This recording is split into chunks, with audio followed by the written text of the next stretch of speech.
said, last week was Vigil, and then it seems like no one was able to show up for the Saturday one. And next week is Holy Week and then Bright Week. So this is kind of it for a little while. So I didn't want to push off the last one for multiple weeks. So we'll just do both today. That's fine. But like I said, it does mean we'll have to go a little quick. So as always, I think probably we won't have as much dedicated time at the end for questions as we might usually.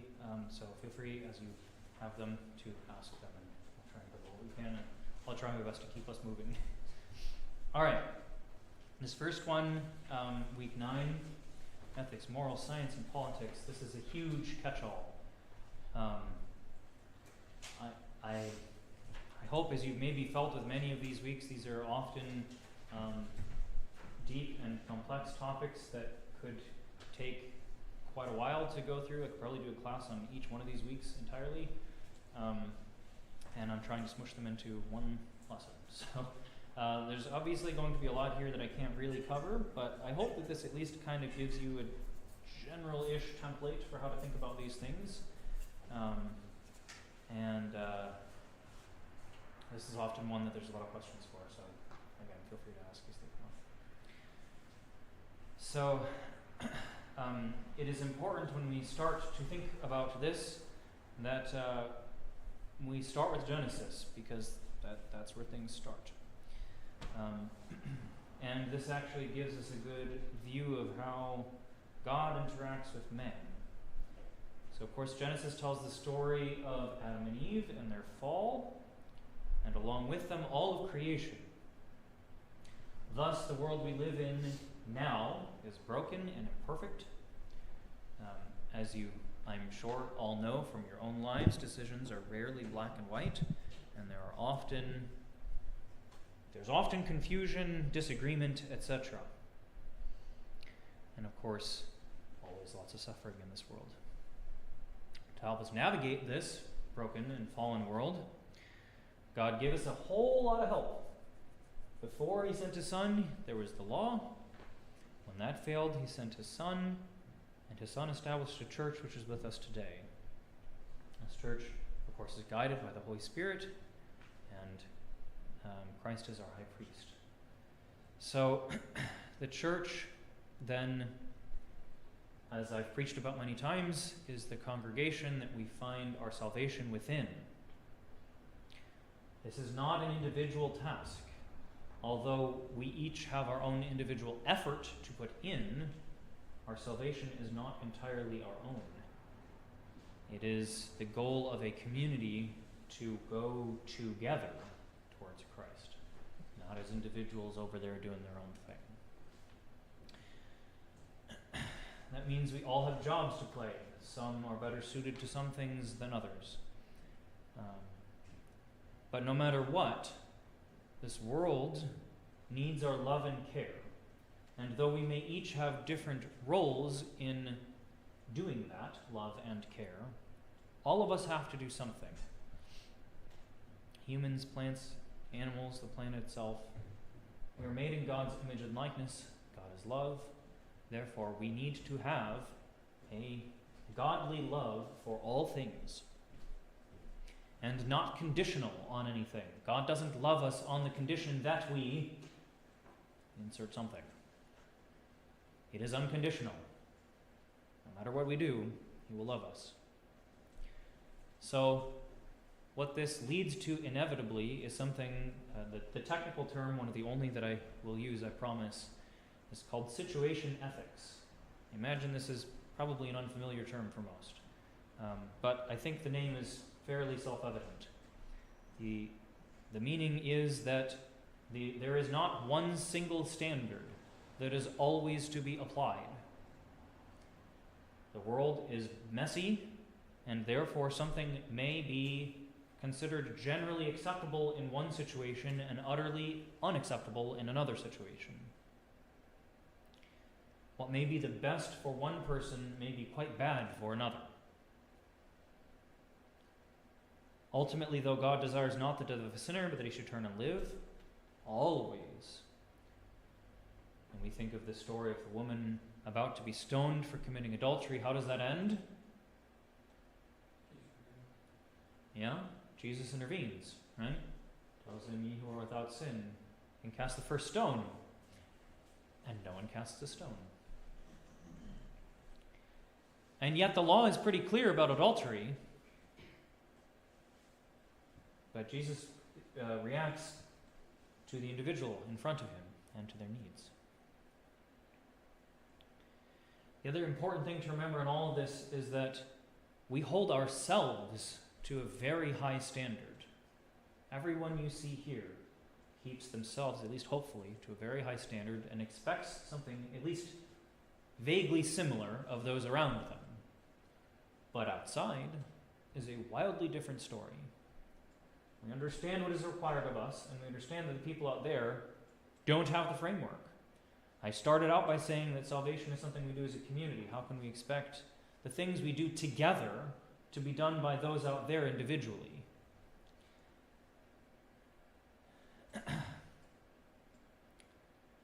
We know the Good Shepherd and are known by him. So, yes, we have to keep ourselves at this very high standard. But it's not really fair, so to speak, to expect everyone to do that. So I want you to keep that in mind as I talk about these things, because of all of the things I put on here, the church is fairly clear. And yet, as I talk about them, you may find yourself thinking that I'm actually saying the church is okay with something. I'm not. But the way you need to think about it is very different when you're talking about yourself versus everyone else.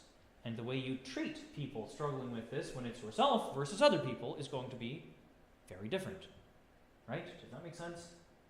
Good. So we're going to go through some of the hot button topics of today. If you have your own you were curious about that I haven't covered, feel free to ask, although I hope by going through these things you will be able to generalize to other things that I may have not specifically covered here. But like I said, do feel free to ask if you are still unsure about anything. The first one that I have on this list anyway is abortion. Of course, the church is very clear this is the taking of a human life before birth. However, the church always prioritizes the life of the mother. I think the reason for that is fairly clear. A mother is the wife to a husband, a mother potentially to other children. It isn't fair, so to speak, to prioritize the life of the child, another resource drain, to put it very bluntly, over the caretaker, whose love and support enables a family to grow and prosper. Of course, we acknowledge that there are times then, if we are going to say that the mother's life takes priority, where it is, in fact, a necessity. There are, I sure hope no one here has gone so far into the rabbit holes of the internet to think that there is, in fact, no pregnancy that is unviable and life-threatening to the mother. There are. Ectopic pregnancy is the classic and iconic example of a pregnancy that is not viable, and if you do nothing, will kill the mother. So what do? If you do nothing, both die, or you can have an abortion and at least the mother can survive. The church is pretty clear about what needs to happen in that situation. However, we still acknowledge that it is not good. We still acknowledge that it is not right. We still acknowledge that in a perfect world, that would not have to happen. We don't live in a perfect world. We live in a broken and fallen world. And therefore, these things happen sometimes, and we have to, as a church, react. How would you feel if you had to be in that situation and the church responded very harshly? It would be ostracizing. It would not be very pleasant to be on the other side of that. So we're never going to sugarcoat it and call it something it's not. It is the taking of a life. However, sometimes it's a taking of a life that we have to do, even if we don't want to. And in fact, if you look at some of the prayers in the church, they're quite old. There has been an acknowledgement in the church for a very long time that this is sometimes a necessity. Of course, we pray for the salvation of everyone involved, but we acknowledge that sometimes it has to happen. So, that is to say that you cannot be an Orthodox Christian and truly be only pro-life. I know that that is a somewhat controversial thing to say, but there's an asterisk there, right? Which is an understanding that there are times when we must prioritize the mother of the life, the life of the mother. That is not to say that we support just random choices because you couldn't be bothered to be safe, right? We will never call an abortion anything other than the death of an innocent. But we also have to acknowledge, balancing out the broken world we live in, that sometimes it's really the only option, the only viable option. Does that make sense? I know it's not a pleasant topic, but you will read plenty of things online from people claiming to be authoritative, and you need to be able to recognize when they're just being silly. So, all right. Marriage, and most specifically gay marriage. The Church is very clear: one man and one woman, as they were born. We call marriage a joining of two flesh into one, and we acknowledge the life-creating properties that come from this. To the point that an obstinate refusal of one party to have children is grounds for divorce. Not, to be very clear, an inability. That is a different thing. But if you are ideologically opposed to children as a partner, that would be grounds for the other to divorce. It is such an important part of marriage for us.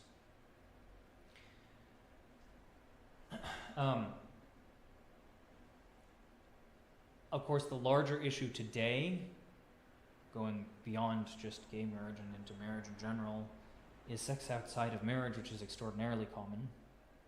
It's a systemic problem faced by all manner of people. The important thing to remember in this particular area is that the church is a hospital. We expect sick people to be in a hospital. So, while certain people may be raised in a way that is an uncomfortable reality to be faced with, the brokenness of the world around us, it is important that you never act harshly to people that are outside the church. For the reason I said at the beginning, they're outside the church. We hold ourselves to a high standard, but we can't expect the same of people not in the church. We won't call it anything other than what it is, but we have to acknowledge that people that live a life in no other way acceptable in the church, why would we care about this as one of many other things that are not becoming of an Orthodox Christian? So, sure, we have a very clear definition of marriage. You will never see me performing a marriage in this church that is anything other than one man and one woman. We're very clear about that. But if you're talking to random people in the street, well, they're going to be random people, aren't they? To just respond to whatever it is the person's saying in front of you. All right. Transgender procedures is kind of similar-ish, but I want to be very clear because I've heard people say similar things to me before. It is not a loss of salvation for the person involved. This is something that sometimes I hear come up when it's like a younger person under the guidance of their parents.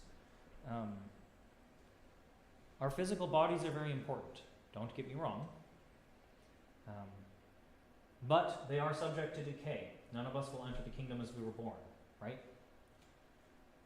It is not fair to claim that someone who has an accident in the metal shop and loses a hand in the bandsaw or table saw or whatever is somehow lost their salvation because a part of their body was cut off, right? That, I hope, is absurd on its face. Are these good? No, not really. But we live in a society that is generally accepting of this, although things are changing a little bit now. But regardless, when you meet people, you have no idea what their background is, or where they're coming from, or what their life before this moment looks like. And so, as I said just a minute ago, We respond to the people in front of us outside the church as a person made in the image and likeness of God. And the reaction should nearly always be love and compassion for someone who is inevitably struggling, because we all are in one shape or form. So, especially in a world where sometimes people going through these procedures can be intensely and immensely ostracized, it gives us an opportunity to show Christ-like love to people that may otherwise be utterly abandoned. And because this is not a loss of salvation and one can still repent, it is no excuse to utterly cut off these people from your life. Again, we're talking about people outside the church. If there's something going on inside the church, I'll deal with it, or the bishop will. But the vast majority of the time that you will run into these kinds of things, it's going to be outside the church, and treat the person standing in front of you as a person. That's the most important thing. As someone made in the image and likeness of God, because remember, there's nothing we can do to change that. It doesn't matter how much we disfigure or dismember our bodies, whether that's an intentional act we do to ourselves or something someone else does to us, or utterly by accident, it does not make any difference. We are all made in the image and likeness of God, and we cannot change that. Sense? Good. Role of science, then. Science is not a religion.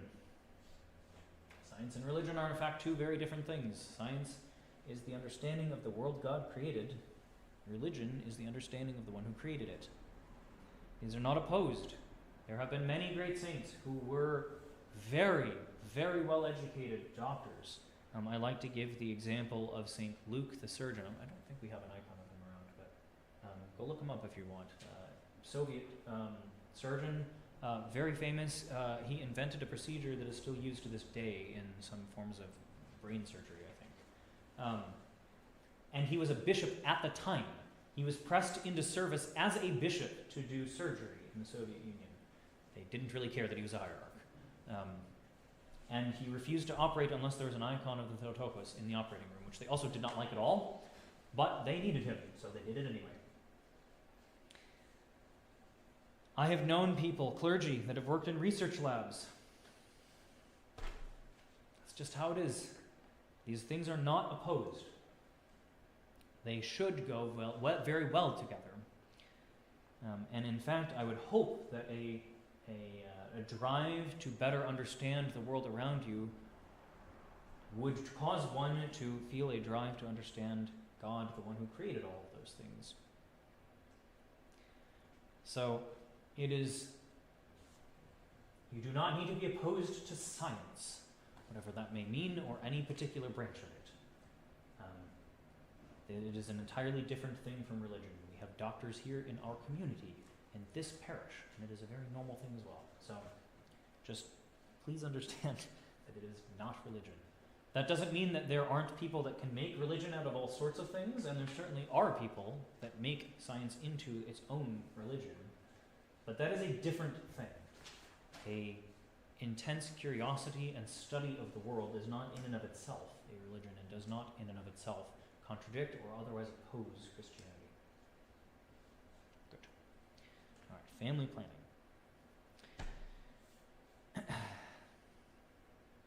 If a family does not have means to support children, they shouldn't have them. Some will sometimes try and claim that, well, in that case, we have a foster care system. That is true. It is generally regarded to be abysmal and largely lead to a bunch of traumatized children.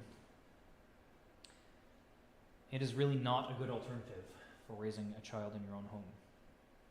It is much better to raise the number of children you can actually do in a physically and spiritually healthy environment than to push everyone to the point of breaking. This is very difficult and is not something that you should do on your own. This is something that you should talk about with your spiritual father, just like many of these things. But I want to be very clear. We do have a standard, and the standard is that we have the number of children God gives us. The reality is, we live in a broken and fallen world. We may not be able to actually handle the 18 kids that our great-great-grandfather might have had. there does come a point when it seems reasonable to think that maybe 10 is enough. So, if you are in a point of your life where you are thinking about having children, please talk to your spiritual father, whether that's me or someone else. We'll help you decide with your family what is going to be good and spiritually beneficial for you, for your spouse, and for your family as a whole. Because ultimately, that is the most important thing. It is much, much better to raise children that are active and engaged in the church than ones that are abandoned and forgotten about and distant, right? I hope that's not a controversial thing to say. All right, we're going quickly. I apologize. If you have questions, again, feel free to ask. Suicide. Some people seem to think that this is the unforgivable sin. It is not. What is the unforgivable sin? Right. Why is this not the same thing?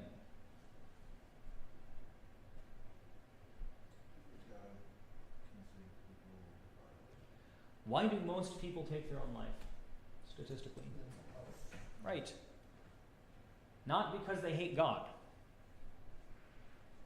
but because of a mental health crisis. If you were sick and not thinking straight, it would be wild for the church to try and claim that somehow that was an intentional and hateful act that you chose to do despite God. That's just not the reality. Of course, if you are using suicide as a way to reject God's mercy, to try to attempt to deny the power he has to save us, well, that would be problematic. But arguably there, suicide is only one part of that larger problem. When we point at Judas, suicide is really the last step of a larger process. He had utterly despaired, thinking that somehow God's power could not save him. He thought he was unable to be saved. That was the problem. That led him to taking his own life. But the taking his own life part was really just the very end of a very long problematic process leading up to that point. Does that make sense? Good. So that means, some of you may have an old version, I apologize, I have yet to get rid of them all, that say the church will give baptisms to people to take their own life. Cross that out. Funerals is the correct word. If you have one that was corrected, then good for you. But if you have one of these older ones, please change baptisms to say funerals, because yeah, we don't baptize the dead. But funerals, we will give funerals to people that have taken their own life. If it was a mental health issue, which, again, statistically, it usually is. All right, and the last thing that maybe doesn't feel quite like it fits on this list, but there's plenty of debate you can find online about voting, and I just wanted to make sure to cover it a little bit here. This country will fall before the church does. If you remember, those of you that were around the last time we had voting come up, every political party, movement, system, etc. has good things and bad things about it. Sometimes they have more than one of the other, definitely. But at the end of the day, all of them will pass away and the church will continue. So the reality is you can be a good Orthodox Christian and vote pretty much however you desire. You can use politics for bad. That is certainly true. You can be wrapped up in all sorts of hate and malice and vote accordingly, sure. But the act of voting is not somehow bad. Jesus is handed a coin, and what does he say? They ask him about taxes in this particular instance, and he takes a coin, and what does he say?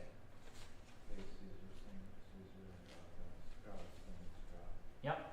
He points to the coin, to the image of Caesar on it, and says, render unto Caesar what is Caesar's and unto God what is God's. So, go vote. It's not a big deal. Do you have to vote? No. It's not like being Christian compels you to vote either. But it doesn't compel you not to vote. In case you run into anyone trying to say that. Public political expression is usually not considered okay, usually not encouraged, for much the same reasons that St. Paul talks about avoiding meat. If food makes my brother stumble, I will never eat meat. So for that reason, it is uncommon. You may have noticed we don't talk about politics a lot here. And it's not because that would be wrong or bad, but because chances are very good that there's people all over the political map here. And it's not spiritually beneficial for anyone to get into some big heated debate about politics when that's not really why we came here, right? We came here to worship God. So we can all do that, even if we disagree about how this particular government in this particular time should be run. Again, at the end of the day, this government will collapse someday, whether that's in a few weeks or months or years or decades or a few hundred years, it doesn't really matter. It will collapse at some point and the church will continue. And we'll do services just like we always have.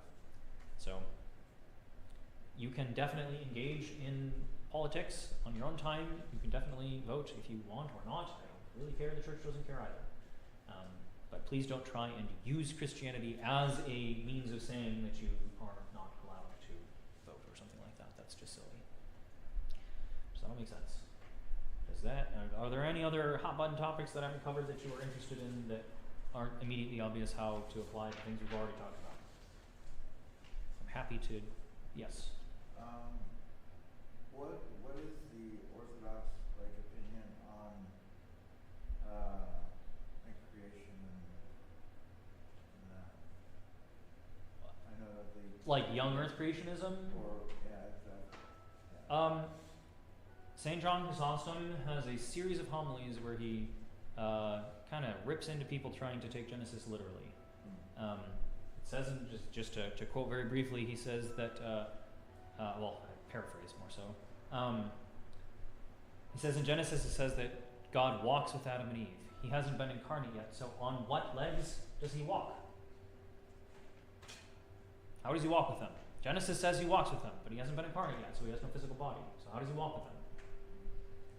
And he continues, there's a lot more. You can go look for those if you want. But his general thought, which is really the general thought of the church today, is Genesis is true, but it is not a historical record.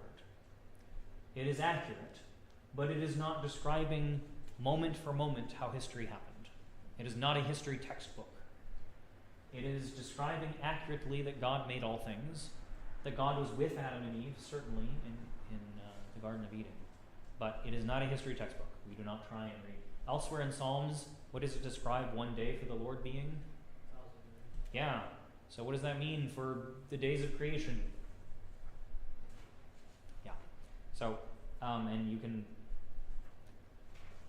try and calculate things out if you want. It doesn't really matter. The flip side of that is to say, ultimately speaking, does it really matter how old the earth is? Right. Does it change anything about how you worship God? Does it change anything about how you understand Christ's saving work on the cross? So does it really matter? No. So you can have those opinions if you want. I'm not going to tell you to stop necessarily. I might think it's a little silly. Certainly it's not really in line with the general opinion of the church. But it's also just not really that important either. So if you think that it is an interesting thing to think about how the world was made and what that might have looked like and how long that might have been, okay, fine. But it's just not really the most important thing. We don't come here because the earth is however many thousand years old or whatever, or longer, right? We come here because Jesus was the Son of God and his saving work means that we can enter into eternal life if we fall after him. Doesn't really depend on the age of the earth. Anything else?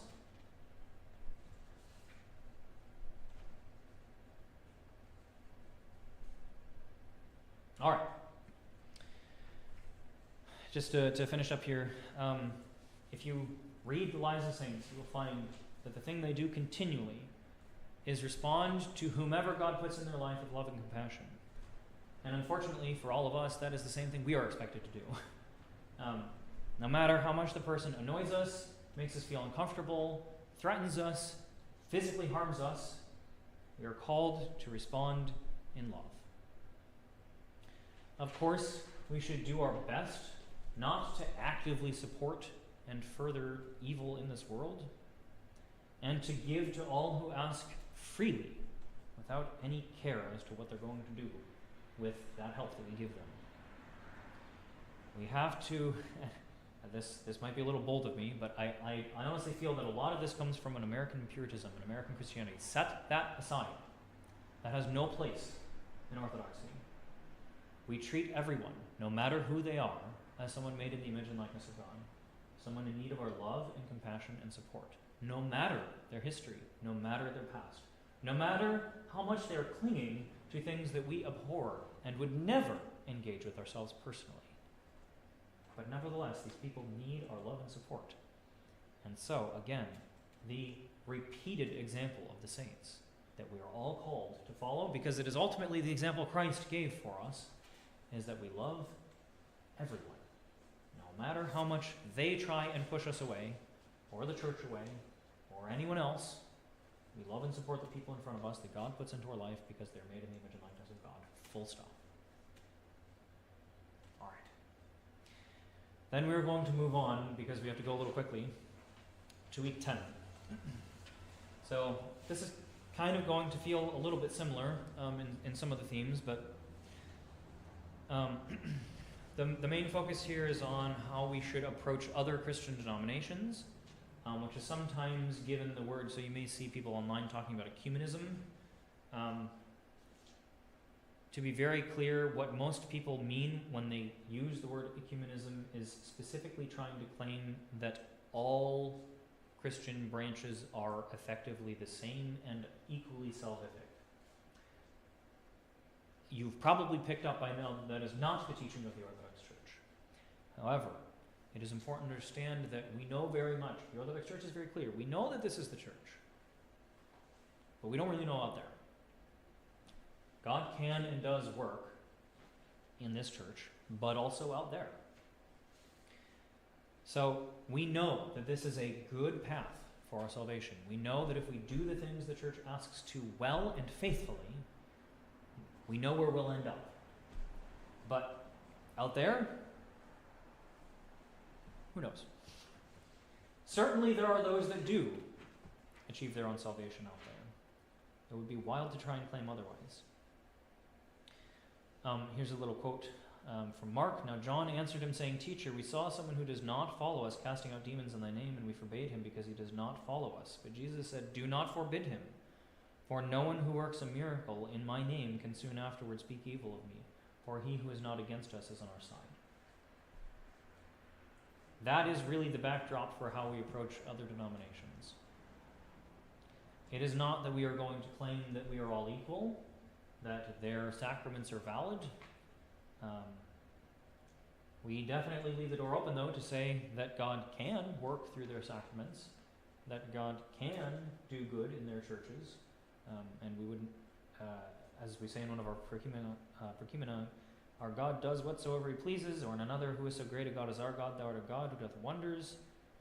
So he absolutely can and does work through all of creation.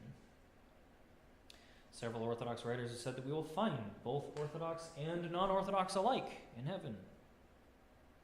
God wants everyone to be reconciled. As Ezekiel says, I have no pleasure in the death of the wicked, but that the wicked turn from his way and live. Or as St. Luke confirms, I say to you that likewise there will be more joy in heaven over one sinner who repents than over 99 just persons who need no repentance. So, we understand that this is the church, capital T, the church. But we also understand that God can be God and do whatever he wants elsewhere. So we would never try and deny. Sometimes people ask, well, how do we react to Catholic saints working miracles or that kind of thing? God's prerogative. He can do that if he so desires. But we know for a fact that this is the church. To be very clear, though, we do not practice open communion, which is one of the big things that those who try and levy the claim of ecumenism against us would have to accept, although we definitely do not do, as I'm sure you are all aware. If you try and come to the chalice as a non-Orthodox person, and I don't know who you are, I will ask if you are Orthodox, if you are in good standing, and what church you go to. And maybe you have seen me do this a few times here. It's not that common. We get people coming up to the chalice that I've never seen before, but it does happen every now and then.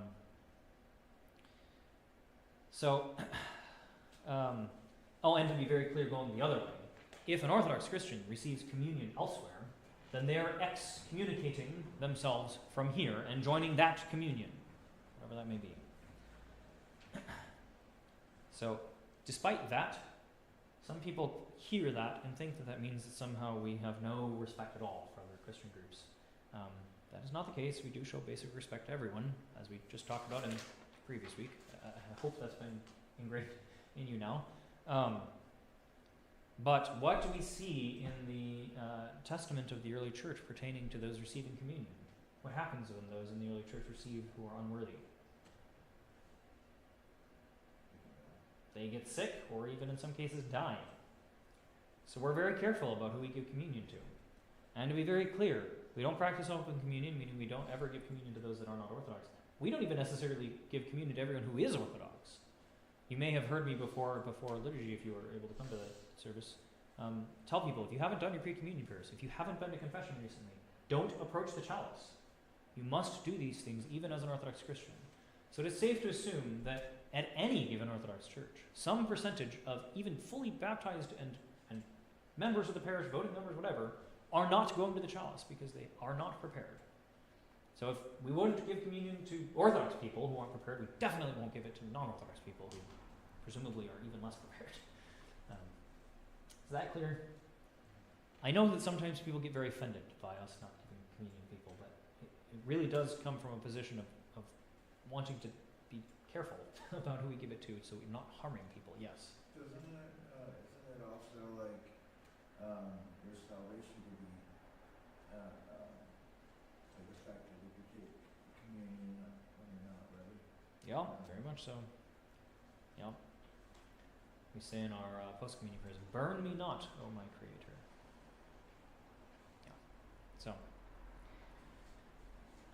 I want you to ignore what you may have heard online about praying with or not praying with heretics.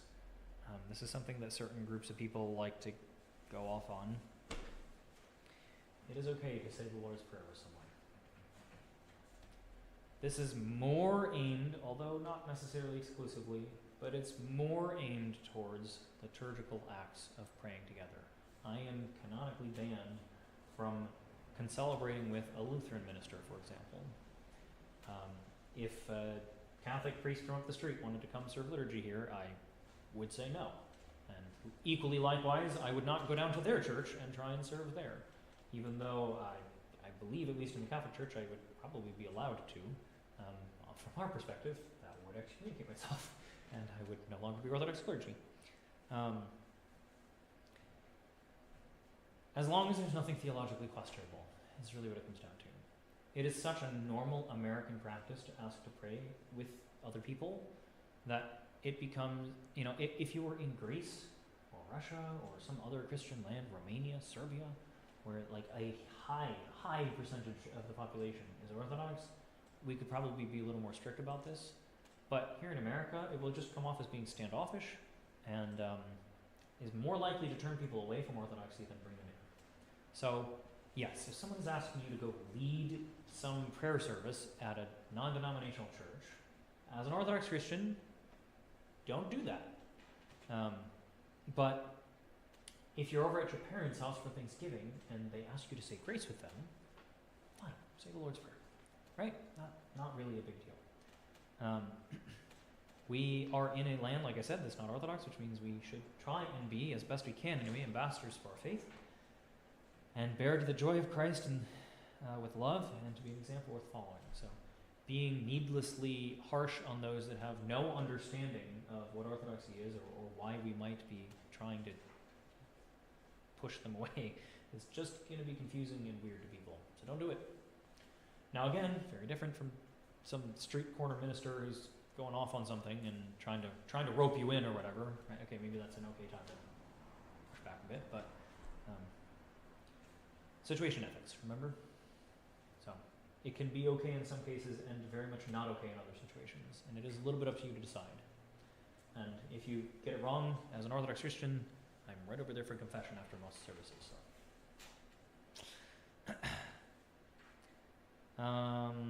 Yeah, and again, just to be very, very clear, because this is going online, we do not try and claim that denominations are valid. And we do not, as Orthodox Christians, treat them as being similar or the same. But again, we don't live in an Orthodox country, and so we have to be a little more sensitive about those coming from other backgrounds that have very different expectations of what it means to pray together and that kind of thing. So, Again, generally speaking, here I put as an Orthodox Christian, you should be going to your church the vast majority of the time. But again, if you're visiting your parents and they want to go to church and there's no Orthodox church nearby, it's not going to kill you to go sit in on their service. Don't participate, don't go to communion, right? But being present with your family is probably okay. All right. The other thing that's very important here, and the main reason that we really cannot just say Christianity is Christianity, is that everyone has a very different idea about salvation. Even amongst themselves, they often have different ideas of what salvation looks like, about what life in church should mean, about our relationship with God, about what a Christian life looks like in or out of church. So we can't simply just unite and say, well, we're all Christians, we all worship the same God. We believe fundamentally different things about who Christ is, and about how we interact with him, and about what his work actually means for us. So, in effect, we kind of don't worship the same God. We kind of do worship a different God, at least from some of them. There are some groups that are much more similar, but some of them have some weird ideas. So, you can't just say, well, there are some vaguely Christian groups, so it's fine, right?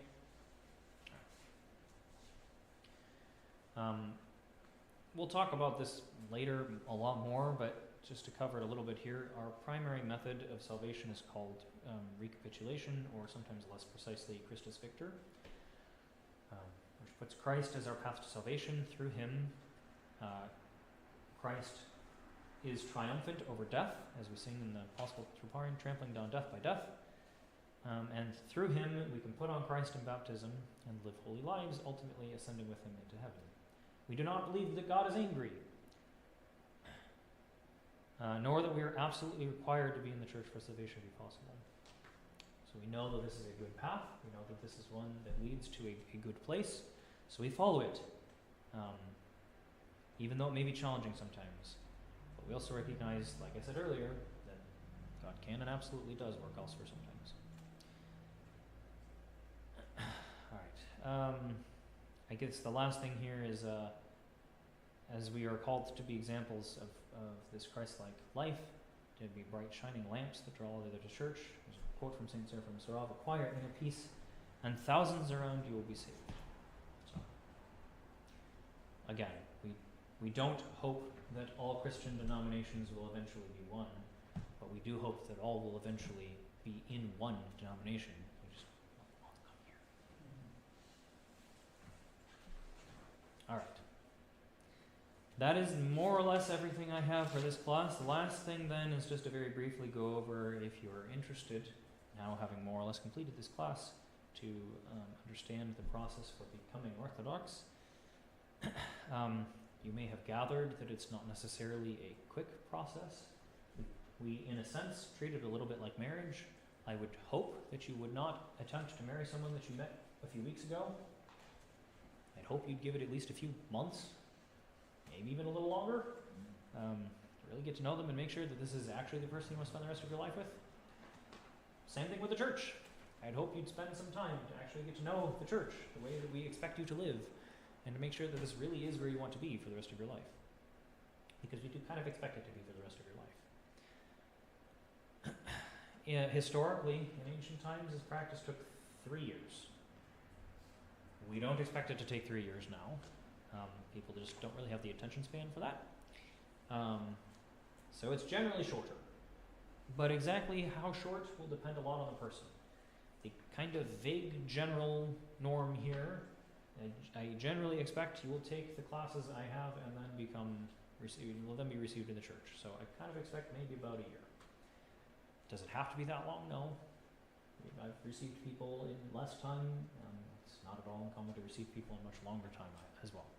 So really the thing is, take the time you need. And at some point I may start to pressure you a little bit more if it's been a little while and it seems like maybe you're holding out for reasons I don't fully understand, and we'll have a conversation. But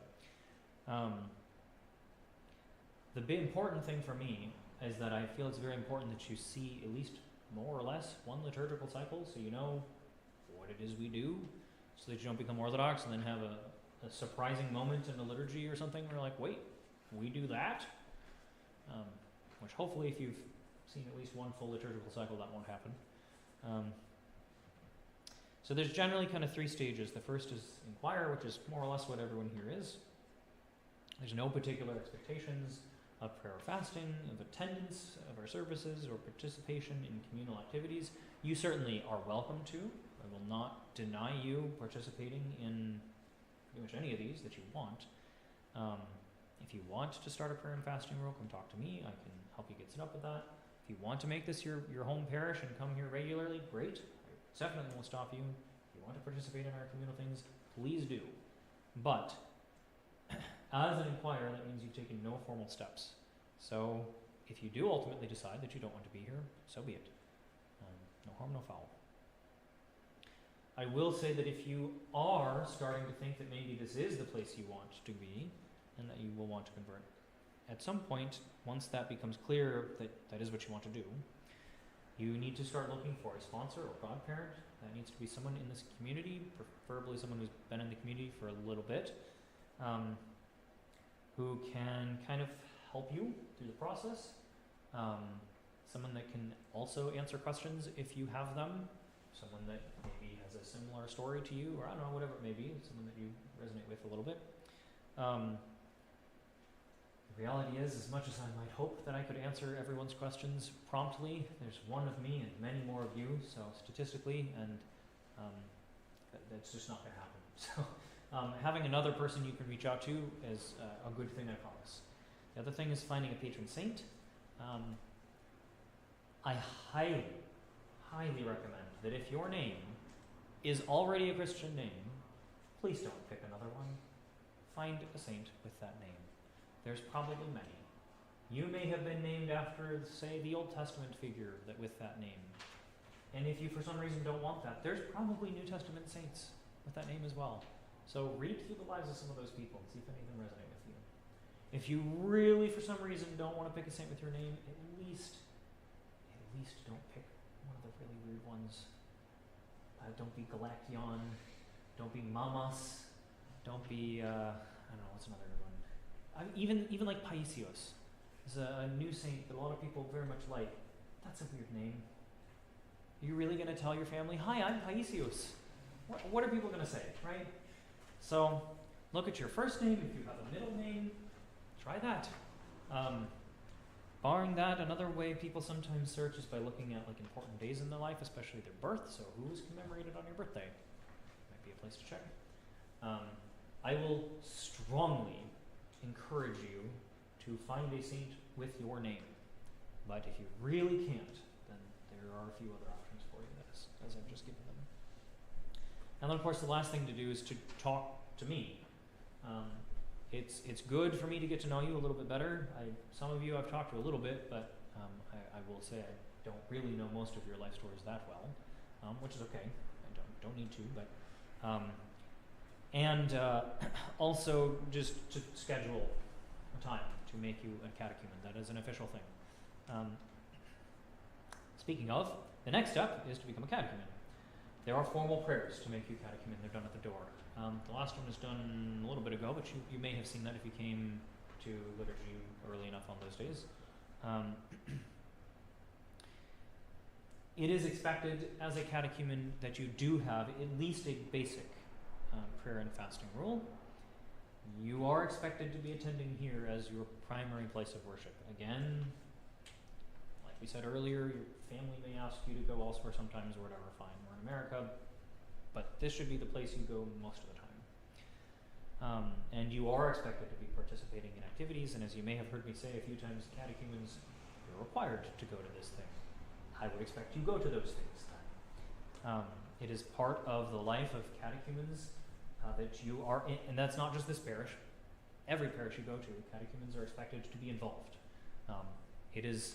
I will strongly recommend for everyone to come to things, and I will demand catechumens to go to things. So, of course, you may have reasons why, because something or other, your kid's got a concert that day, or your family's coming to town, or whatever. I mean, there's always going to be exceptions, right? But generally speaking, you are expected to go to those things when I say whatever it is. Usually it's the cleaning days, but occasionally other things.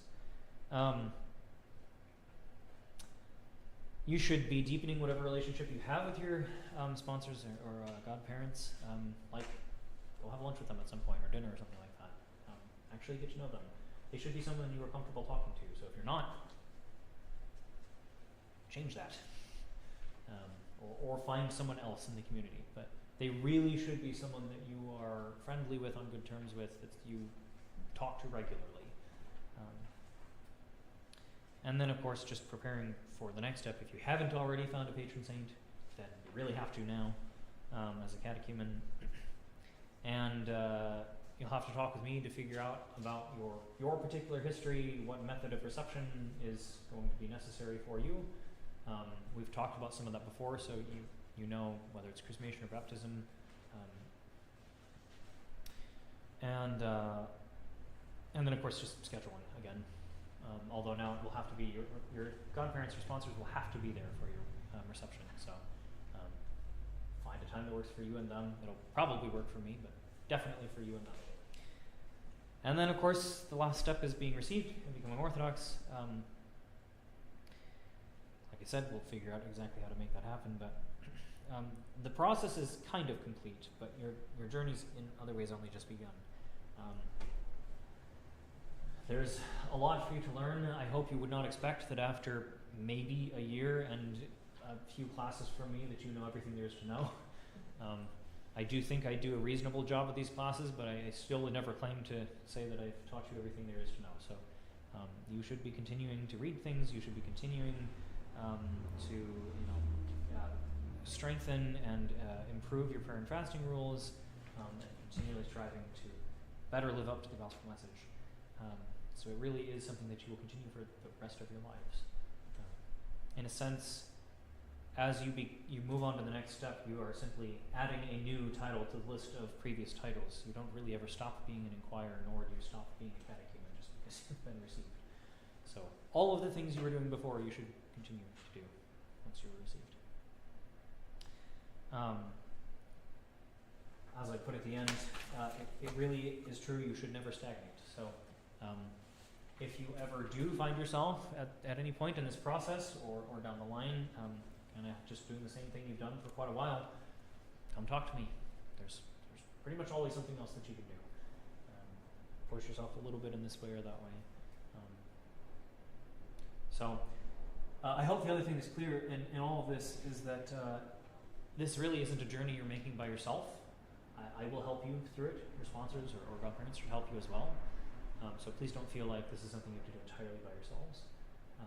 If this is in fact something you want to do, there will be lots of people willing to help you. So please let them. Even things like, what do I need for my baptism? Talk to your godparents. They'll tell you what you need, and they'll help you get the things you need. They might even just get them for you. Please don't try and go through this alone, just like you shouldn't go through the rest of your spiritual life alone either. All right, that's everything I have. I have no idea what time it is, but I'm guessing it's close to end for time, but I will still give time for questions. And as always, it doesn't necessarily need to be on any of this stuff. If you've got other random things you've read online or in books or whatever that you have questions about, please do feel free to ask. Yeah? Can you kind of flesh out the idea of finding salvation as a community a little more? Sure. Our salvation through community is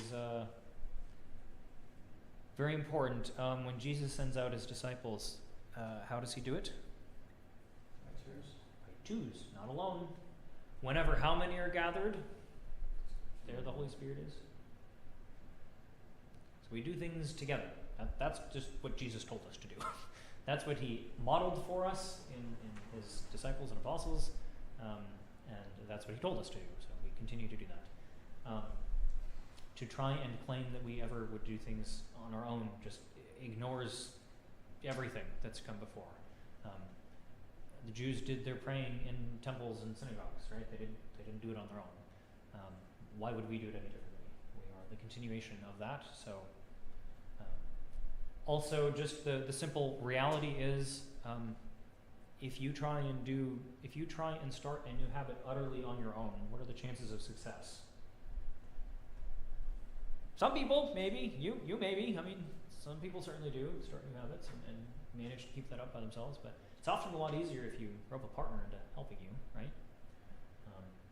So similarly, our life in the church should be a challenge. I've certainly preached on that before, right? Lent should be challenging. It should be something that pushes you a little bit, something that isn't just easy.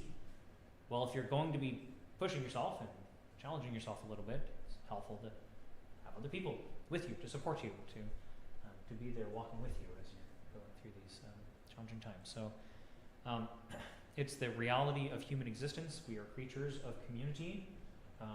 Put someone into isolation and it doesn't go well pretty quickly. We really do need at least some form of community in our lives. So why would we expect there to be any difference in our spiritual life if that certainly doesn't hold true in our social life or any other part of our life? Yeah. Does that answer your question? Yeah. Okay. Is there a difference between a sponsor and godparent, or is it the same? Those different words. Okay. Sponsor kind of implies more of what the early church did, which is a sponsor was the person that was there to say this person is not a narc and this person has already changed their life and is doing the things that would get them thrown into jail if the government knew about it. So in that sense, they're kind of sponsoring the person by saying, yep, they're good. Godparent is more indicative of the relationship that is there, a parental one, someone who is able to help you and guide you and support you, which is part of why I'm saying that they should be someone that you get along with and talk to regularly and feel some connection to, because that's how you should be with your parents. It doesn't always happen that way, of course, but that is certainly the ideal. So, yeah, more or less just a different system. Someone's a catechumen and they do all the catechumen classes. It's just two. It's not like there's a ton of them, but yeah. But so it's 2 classes, but Yeah. for like what, a couple months, or it's just 2 classes? That's it. It's just 2 classes. The first one is very practical. It covers kind of what you see and why. So I'll talk about the vestments that I wear. I'll go through some of the services and like show you the prep that happens before liturgy. Like bring a table out and do it out here for you. Although it's a little rushed as all these are because I've only got so much time, but we do walk through liturgy and talk a little bit about some of the things in liturgy. I'm trying to remember what else we do in that class. You've taken it. Do you remember anything else? It's more just like the basis of like the liturgics, and then 202 is the theology.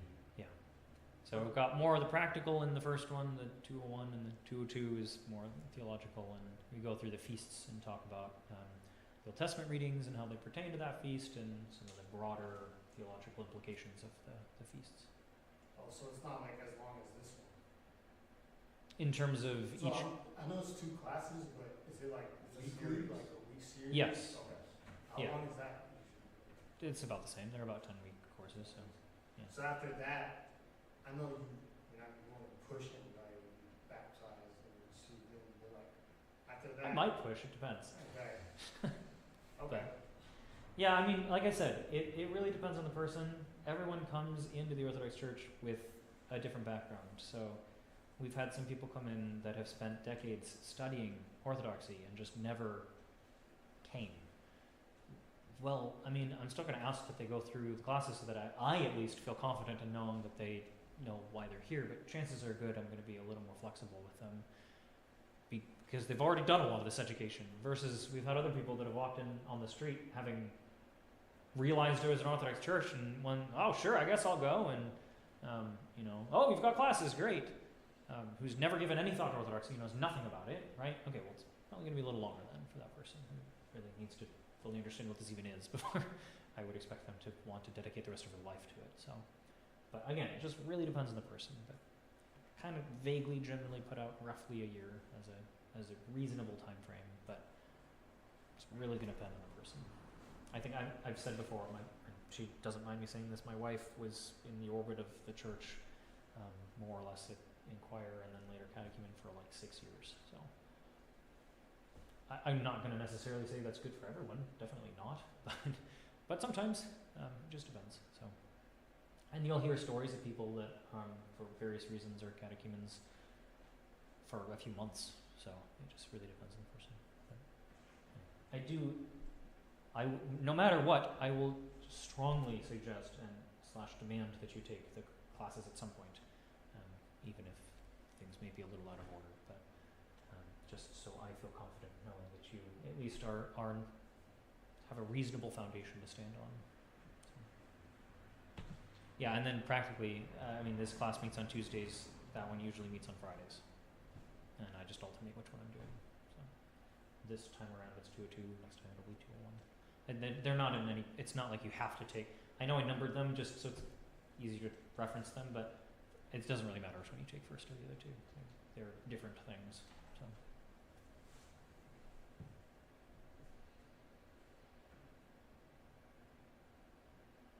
Other questions? All right. Well, this is the end of the course, so thank you all. Next week is Holy Week, and there are services morning and evening every day. In fact, starting Saturday, there's morning and evening services every day. So, as I said before, I certainly wouldn't expect you to go to all of them, but please do try and come to some of them, especially like Tuesday evening, since you presumably already have the slot open for bridegroom matins. And like I said on Sunday, if you're able, try and come to Thursday evening, come to the services on Friday and Saturday morning, and then serve Pascha middle of the night. Hopefully it's not a scheduling problem with other things, given that it's the middle of the night. But it's hard, I'm not going to lie, it's not easy to go to all the services, but it's once a year, so I suggest you push yourselves a little bit if possible to come to them. As many as you can anyway. The evening one, I think I do them all at 6, just so it's easier to remember. Mornings, I think I shift a little bit during Holy Week to do it 8:30 instead of the usual 9:30, and then 6 p.m. Friday, there's an earlier one at 3:30, and then again at 6. Yeah, but it's all on the calendar, so if you're in the habit of checking the church calendar, it's all in there. Does the vigil before Pascha, does that stay all night till Pascha or till liturgy? If I'm understanding your question, so vigil for Pascha is done back to back with liturgy, meaning there is no break. It's not that we just hang out and wait. We just do the services all together. So there is no liturgy at the normal time on the morning for Pascha. Right. Show up at 11:30 and we'll begin with midnight office for Pascha and basically just go straight through all the way through those services until we finish liturgy, which is 2:30, I don't know, something like that in the morning. And then we do a meal afterwards, which is definitely a meal worth staying for. So, and then you go home and sleep, and you don't come back until about noon when we do Vespers, and then we'll do our like egg hunt and stuff for the kids, and do a big barbecue and stuff. So, yeah, but no normal Sunday morning liturgy. That would be a lot. Yeah, that's what I have a quick question. Sure. So during Holy Week, I was just looking at like some of the OCA reading the scriptures, Mm-hmm. and it's like it kicks out. There's like so many. So Uh-huh. I know you told us that we're not on live streaming, but like, I was wondering how do like, or do people who are already Orthodox read those every day on their own, or is it part of like a reading scripture rule that you tailor to each person like a fast rule? Sure. Yeah. So for Holy Week, I would expect most of the time people are just hearing those because they're in the services. So would probably be doing this on your own, especially for the services like Saturday morning where there's like, I don't remember what it is, 18 readings or something like that. You're going to hear them all when you're here, and I would expect everyone to be here, so you wouldn't do that on your own. But yeah, generally speaking, different people have different abilities to do such things. Some people resonate more with reading Lives of Saints. Great.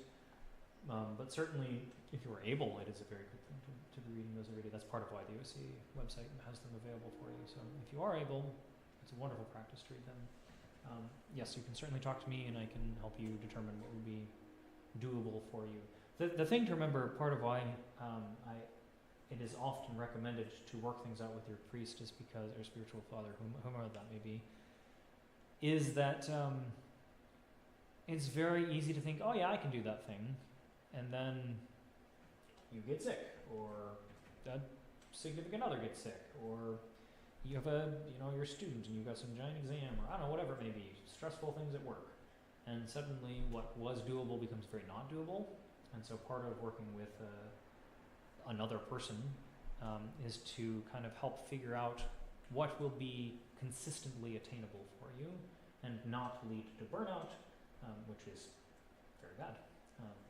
And it can be hard when it is just yourself to give a good introspective look at what you are actually able to do. We tend to assume we're capable of more than we actually are. So, of course, right now, I mean, you're free to pretty much do whatever you want. But if you would like to work things out with me, I'm certainly happy to do so. And I would recommend that if you are going to try and do something more formal, to talk to me about it. But if you're just going to check in every now and then and read what's on the OC website, feel free to do that whenever you want. But it's more about making it a consistent thing that you'd want to talk to me about for. All right. This is kind of a random question. Do you have extra breakfast? The socket is dead. Oh, the socket. Yeah, you are welcome to change that Is bulb there a liturgy as on much as you here? like, Is but there sometimes?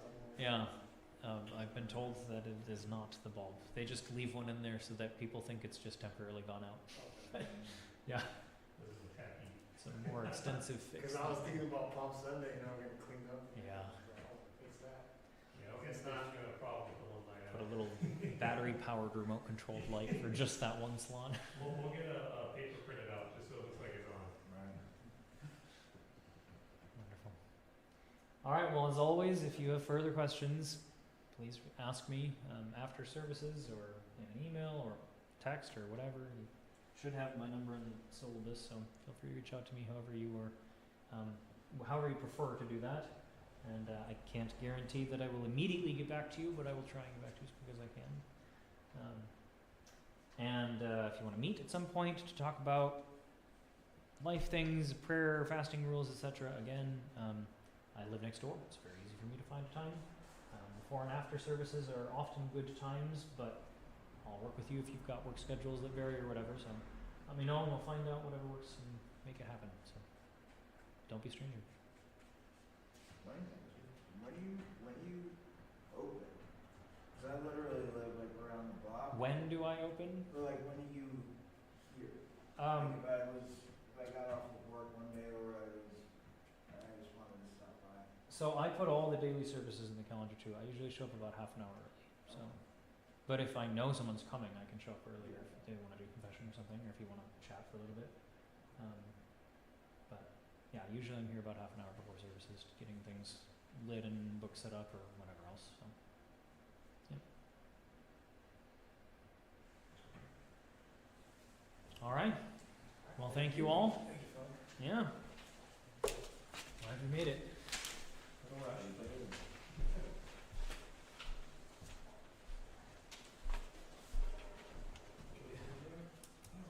You got the missing one maybe? Oh, yeah, he has them on the board.